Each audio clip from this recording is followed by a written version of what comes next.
નમસ્કાર, સંદેશ ન્યૂઝ જોઈ રહ્યા છો આપ, તમારી સાથે સત્યરી સાથે અને તમામ ન્યૂઝ અપડેટ સાથે હું ઝંખના દવે। વાત ખ્યાતિકાંડની કરીએ। ખ્યાતિકાંડના મુખ્ય આરોપીને કોર્ટમાં રજૂ કરવામાં આવશે। આરોપી કાર્તિક પટેલને કોર્ટમાં રજૂ કરવામાં આવશે, ત્યારે ક્રાઇમ બ્રાન્ચ કાર્તિકના 14 દિવસના રિમાન્ડ માંગી શકે છે।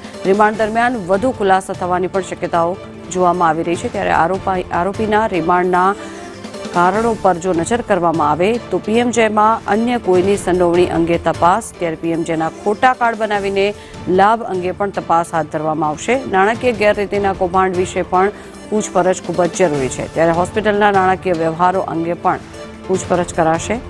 બેંક ખાતાઓની ફોરેન્સિક ઓડિટ વિશે પણ તપાસ જરૂરી છે, ત્યારે અન્ય કેટલા આરોપીઓ આ કેસમાં જોડાયેલા છે તે અંગે પણ તપાસ હાથ ધરવામાં આવશે। ત્યારે અન્ય આરોપીઓ સાથે કાર્તિકના સંબંધો અંગે પણ તપાસ કરવામાં આવશે, ત્યારે યોગ્ય કાયદાકીય કાર્યવાહી કરી શકાય તે માટે થઈને તપાસ કરાશે।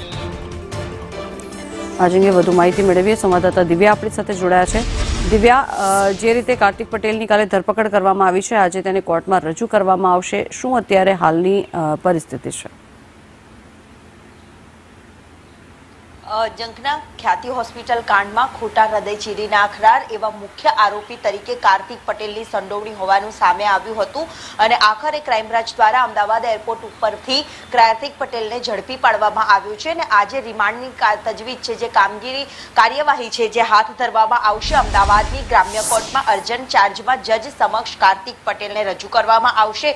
મહત્વનું છે કે આ પ્રકારના કેસોમાં 14 દિવસના રિમાન્ડ છે જે ક્રાઇમ બ્રાન્ચ માંગી શકે છે અને સાથે તેના કારણો ઉપર નજર કરીએ તો ક્રાઇમ બ્રાન્ચ નાણાકીય વ્યવહારો અત્યાર સુધીમાં કેટલા થયા હતા તેને લઈને પણ પૂછપરછ છે તે કરી શકે છે। નાણાકીય ગેરનીતિઓ અંગે અનેક કૌભાંડો બહાર આવે તેવી પણ સંભાવનાઓ જોવા મળી રહી છે। કાર્તિક પટેલે આયુષ્યમાન પ્રધાનમંત્રી જન આરોગ્ય યોજના હેઠળ ખોટા કાર્ડ બનાવીને લાભ મેળવ્યો હતો, જેની પણ પૂછપરછ છે તે કરવાની છે।